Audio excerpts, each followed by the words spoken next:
morning, friends. Today I want to talk about the Two Truths Doctrine. This is something that is common across many different schools of Buddhism, particularly in the Mahayana school. And it's something that I think is both helpful and problematic, and so it's something I wanted to talk about a little bit. The Two Truths Doctrine essentially teaches that there is a relative and an absolute truth.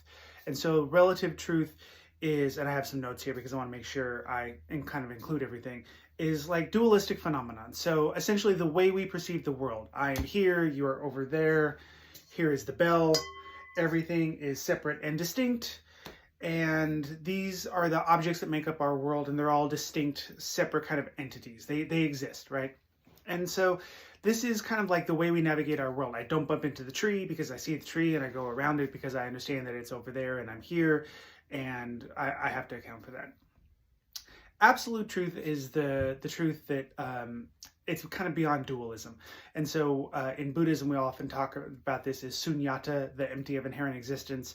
Thich Nhat Hanh calls this interbeing, kind of interpenetrating, which is a nice way to think about it because, as I've talked about in many videos, emptiness can sometimes be misunderstood as nihilistic. So you have this idea that there's the relative world and the way we understand these things, which is not kind of like ultimately true. It's a relative way of understanding things. And then you have the absolute truth, which is that all things are empty of inherent existence. All things are a functioning of reality. And this is true, but I often find this Two Truths Doctrine to be problematic because we get this idea, or at least it can be very easy to fall into this idea of, well, there's a relative truth and then there's an absolute truth, and that must be higher, right? And that must like supplant this relative truth, right? The true truth thing. And this is not really true. There's only really one truth, which is that both of these things are functioning at the same time. So if we take a look at the bell, for example, right? I like the bell because it's easy to use as an example. The bell, it's here, it exists, it rings when I hit it, it is solid. If I bonk my head on it, I'm going to get a lump on my head, right? I can't say, well, this bell has no inherent existence, so I can bonk my head and it doesn't matter, right? This bell has an existence.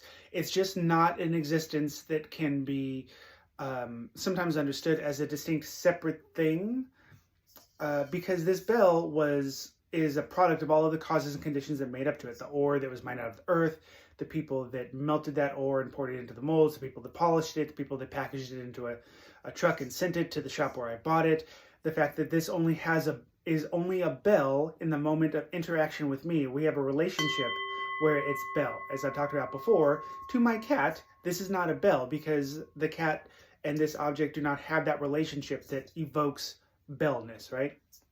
So it's a bell, it has a distinct existence, but it's only an existence that is a functioning of all of these things coming together. So this bell is empty of an inherent existence. So the relative bellness and the emptiness both exist simultaneously. They are not different, right? The bell does not have emptiness. The bell is emptiness. The bell does not have coexistent arising existence. The bell is coexistent arising existence. So you had this idea of the way we tend to navigate the world being relative truth, and this idea of empty inherent existence or interbeing being the absolute truth. But they're not actually different truths. And this is where I think the problem really happens, where people have this tendency to separate the two, right? And so they'll have, well, there's the bell, or there's empty inherent existence, or emptiness should supplant the ordinary existence of the bell, like it's higher.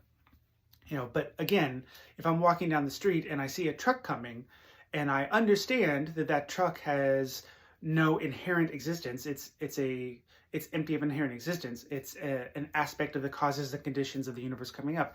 That's great. There is no inherent truckness, and that truck is going to squish me flat if I don't get out of the way.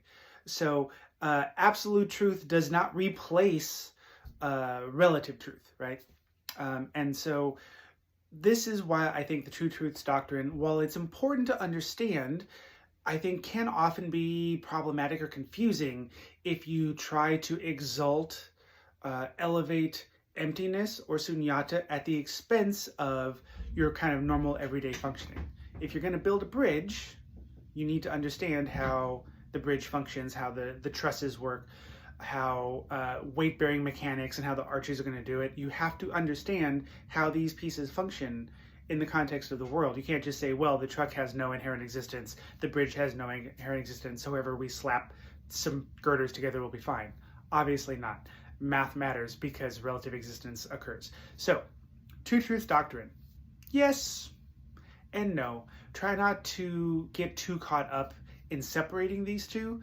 And in fact, there's sometimes called like a third level of the Two Truths Doctrine, which is the recognition that these two truths are not separate. And I think that's a more valuable way to understand them. They are different ways of talking about the same phenomenon rather than two separate phases of their existence or something like that. It's a hard doctrine. Books and books and books and sutras and sutras and sutras have been written about it, but it is a really important thought process in Mahayana Buddhism, and so I thought I would address it briefly.